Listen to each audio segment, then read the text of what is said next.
one of the most fundamental patriotic things and civil rights that you do have is picking your leaders in this country.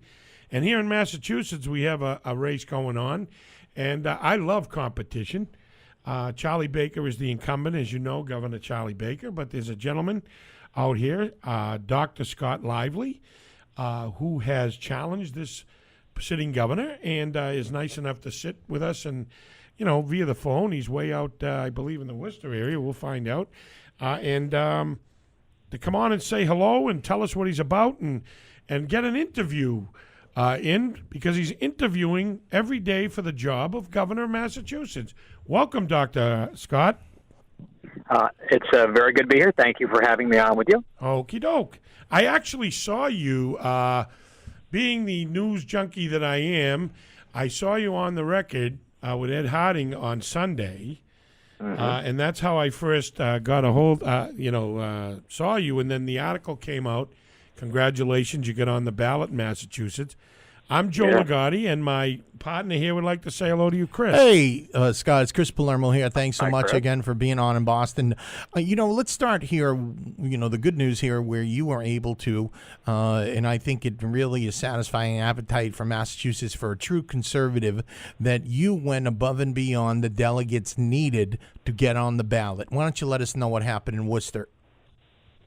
Yes, I think the Baker machine thought they were going to keep me under 5%, but we got almost 28% of the delegate vote. It's against a stacked deck. In fact, I think I might have even have taken the nomination if it hadn't been for the hundreds of superdelegates that Charlie Baker had, and the fact that it wasn't a secret ballot. It was an open ballot, and he had his people watching how every single person was voting. Really? Is that right? Oh yeah, yeah. They had a monitor. They had a balloting room. They called it, where they had the people actually monitoring in real time how all the people were voting. And I had state committee people come up to me before and after saying, "I'd like to vote for you, but I can't because Charlie, I'm dependent on Charlie for such and such." Wow. Yeah. So, Scott, we have a pretty big audience here, and can you lay before us what are some of the on your platform here? What are some of the big things that you hope to do? We're conservatives here. Joe is essentially a libertarian. Can you start by talking fiscally what you would do here in the state of Massachusetts should you become governor? Well, fiscally, I have a fairly radical approach. It's called getting back to what the Founding Fathers established for us.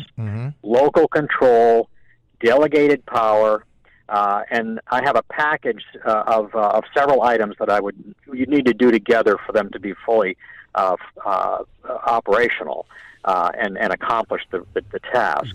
But I would flip the revenue stream so that the tax collection was done at the local level, not the state level, and the local communities had first dibs and first priority in the spending.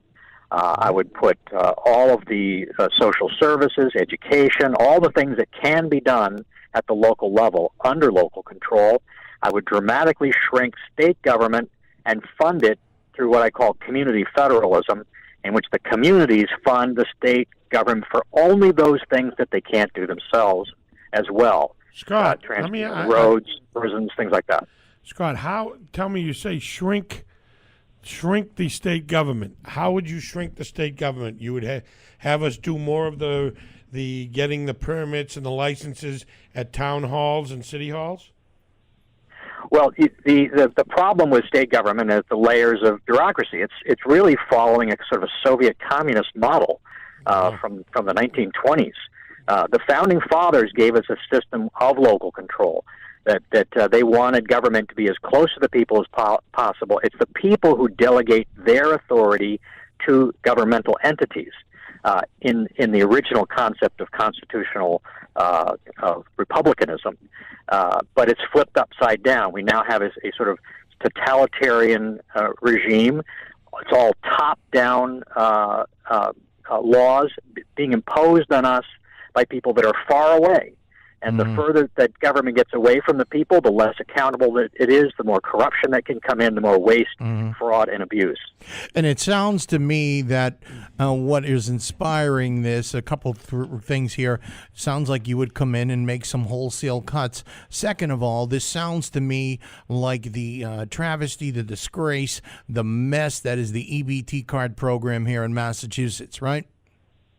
Well, it's just the whole ball of wax, man. Everything that they do in a system where it's top-down ruled by a few people always is less effective than when it's done by the people themselves in their own communities. And a lot of this stuff doesn't even come from Beacon Hill. It's coming from the feds or even from the United Nations.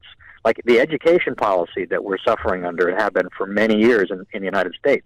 A lot of that comes from the UN, and nobody knows this. It's sort of implemented at the federal level and trickles down, and that's why we have things like Common Core. That's why we have the schools. Instead of teaching the kids reading, writing, and arithmetic, they are brainwashing them in all kinds of social policy, social perspectives to produce groupthink.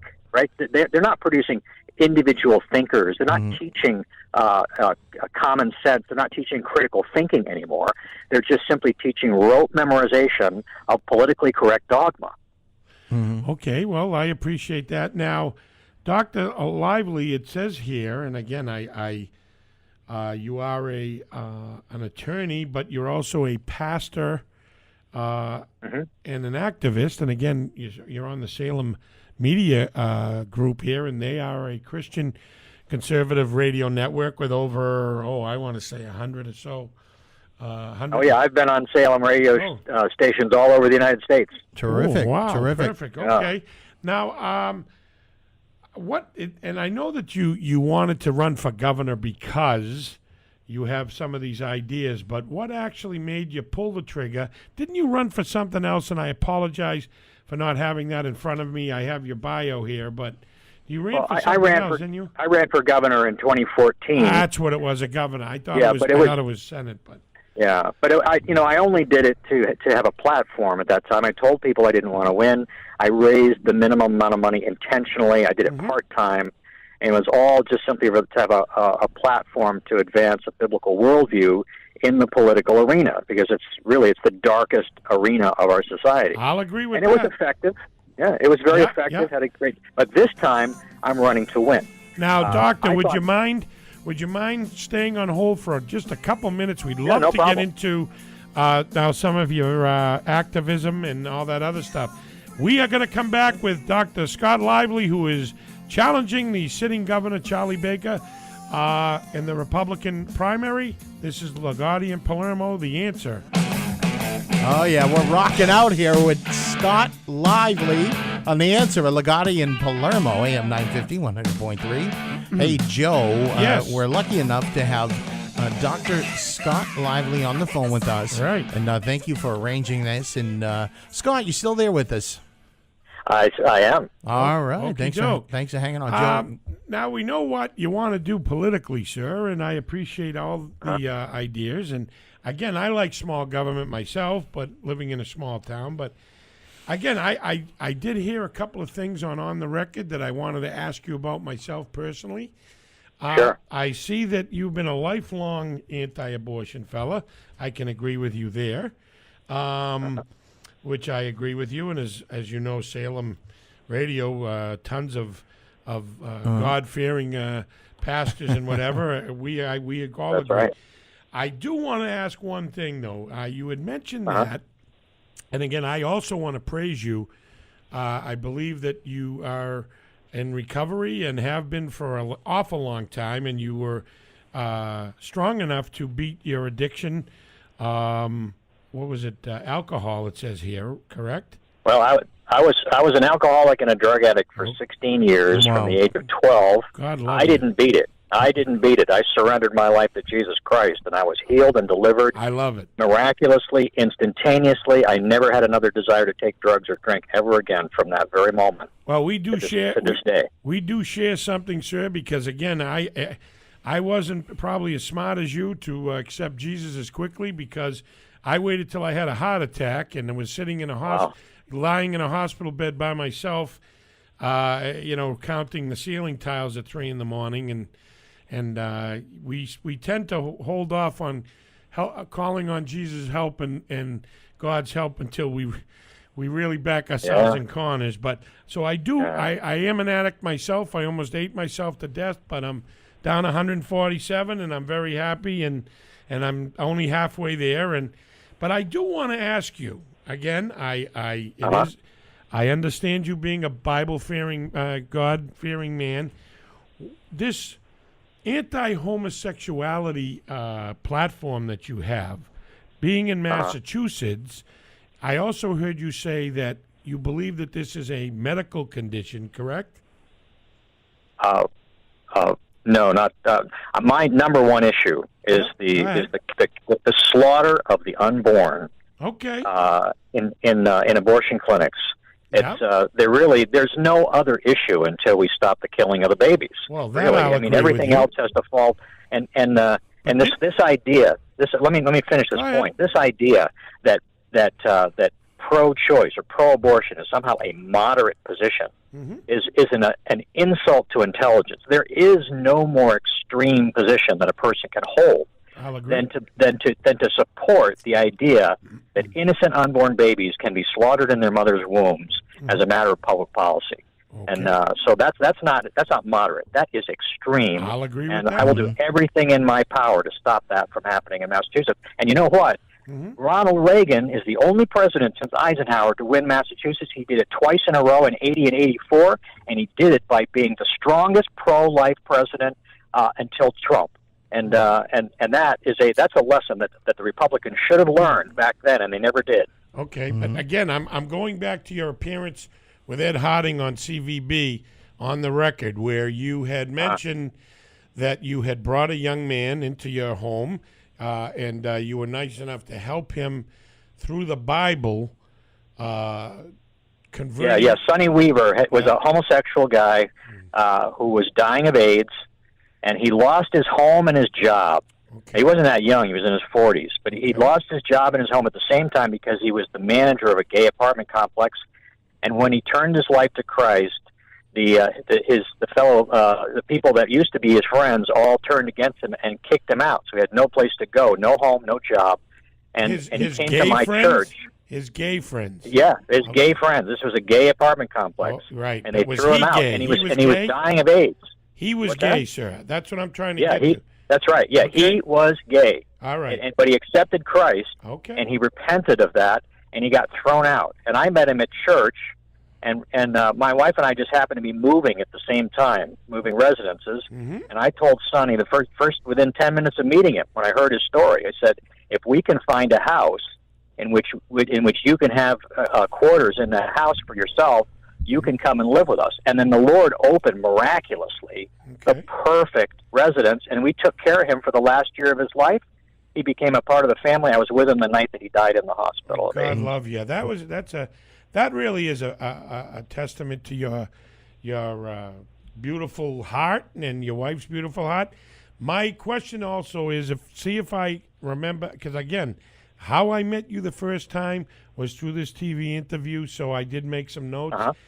Did you not say to Ed Harding that you believe that homosexuality is a medical condition, or is how would you say this, is a mental condition? It's not something that you're born with?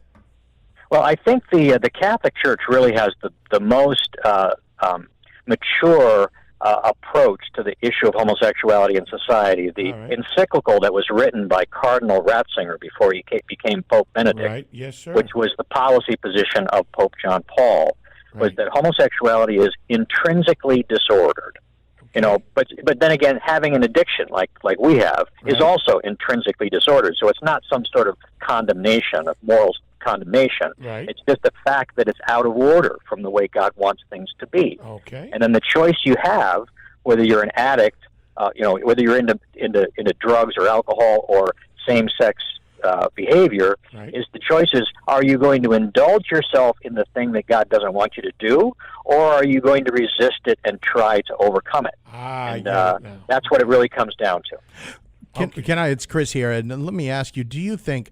And I've been reading the Boston Globe. I think a recent Globe story on you, Scott. They're really beating up on you, which They don't like me too much. They don't like me either, Scott. So don't worry about it. Badge of honor, man. No, that's hate you. You know you're all right. That's the first place I look in the morning when I'm doing prep here. I mean, you got a couple of conservative guys. I mean, it's We nothing call it more. the enemy, right? The enemy, Joe. Nothing more. Nothing more boring than people that love you. I mean, really. What? You know. That's right. So, controversy is good in politics. Look at what Mr. Trump has done. Well, right? You capitalize on the controversy. It brings all the attention. And then when everybody's looking at you, then you speak plain truth to them, and things change. And I want to tell you, you know, I'm sold here, and you especially, again, I'm a conservative fellow, and especially, you know, I'm very conservative fiscally here, but I want to get, I don't know what other way to say this, there are a lot of gay people nowadays that are conservative. Are you afraid that maybe the way they interpret your message here, it may be off-putting to them? No, that's not the case. I met with a conservative lesbian 2 or 3 days ago, and just yesterday I was continuing a conversation with a homosexual conservative man. And we're actually working, trying to find some way to be able to cooperate together without me violating my principles, because that's important. I'll agree with, sir. I'll agree that your principles, and again, your knowledge and your religion and what have you, and everyone has a different path to God. And as I said, when I saw you on the TV, and I had the same thought as Chris, is that, you know, Massachusetts does have an awful lot of alternative folks, and you know, being a conservative in Massachusetts is like trying to climb up the Mount Everest. But you think the time? But it's only because there hasn't been a strong conservative voice in the political arena at the top. Truly conservative. Ever since Weld. Right. Truly conservative. Truly conservative. Since Weld? Ever since Weld, we have been going to the left. Well, wait a minute. I want to tell you, Mr. Baker fooled me. He really did fool me. I want to just jump in here because I absolutely know Bill Weld, and I knew Paul Cellucci, God rest his soul, very well, and ate dinner with him many times. And Governor Weld had half of his staff and cabinet were alternative. He actually attended a gay wedding. Yeah, exactly. That's what I'm talking about, is that at the same time as Ronald Reagan was showing the whole United States, Ronald Reagan was the only president to win Massachusetts. No, I know that. First president I ever voted for. And it's because he did not shrink from the so-called social issues, right? And by doing that, he brought out the conservative Democrats. There's still conservative Democrats out there. They just are more in hiding than they used to be. I totally agree with you. They exact such a price for going against political correctness that the real conservatives, they just keep their heads down. Why they stay in the Democrat Party, I don't know. But they're there, and they'll come out to vote for Trump, and they'll come out to vote for me. They won't say it, though. Now, Dr. Lively, I have secret ballot. That's the way it goes. That's why secret ballot is so important. That's why Trump won. Here's the thing. Now, as you know, you have a very, very, very monumental task to take on Goliath here, and Charlie Baker. Talking to you, I think that you could probably definitely debate him and possibly even beat him on these social issues, and also let me ask this, though. Do you think Charlie Baker will have the intestinal fortitude to accept a debate with you? Because I personally would love to see that. To me, debate is the fundamentalism of patriotism and where America should be. That's right. Well, I think that I actually do think that he will ultimately have to do that, because the pressure is going to be so high, and I'm not going to take the pressure off. He really insulted me at the convention. He came out of the back room. He did. Shocked. He was shell shocked. Yep. Because I'd gotten almost a third of the delegates in against a stacked deck, and you could see it in his face. And he's talking to the media, and the first thing, "Are you going to debate Lively?" And then he comes out with this statement: "Well, there's no place in public life, in any life, for a lot of things that Scott Lively says and I believes. heard that. Yes, sir, I did. That's an assault on the First Amendment. What he's saying, because what actually do I say and believe? I'm a Bible believing Christian. Everything I say is consistent with my understanding of the biblical worldview. What he's really saying in that is that the Bible doesn't have a place in public life. People that actually believe it and articulate what the Scripture actually says, instead of the politically correct version that is tolerable to the press. Well, and he needs to defend that. He needs to defend that position. I agree with you. Of the voters. How can we get you online, Scott? Yeah. Tell everyone how to get you, and we'd love to have you back sometime. VoteLively.com. VoteLively.com. And subscribe to my newsletter. Send a donation. And join the grassroots army we're building to take the state back. All right, thanks so much. God bless you, Scott. Scott Lively. God bless you guys. We're going to Great talk show. to you. I love your intro, by the way. Thanks so much. This is The Answer, Ligotti and Palermo. We're back in a bit. AM-950-100.3, WROL, online, WROLradio.com.